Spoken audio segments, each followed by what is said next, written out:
Hello, this is Rhonda of Green Glass. What we have here is our blue-green opal, okay? And so this glass is suitable for mosaics as well as stained glass projects.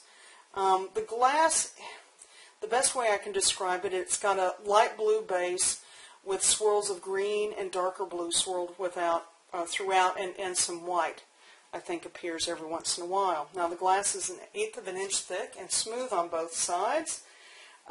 You can see it on both a black and a white background. Okay, and let's see, the back side's a little bit different than the front, but this gives you an idea. Okay, now, what would it look like cut up?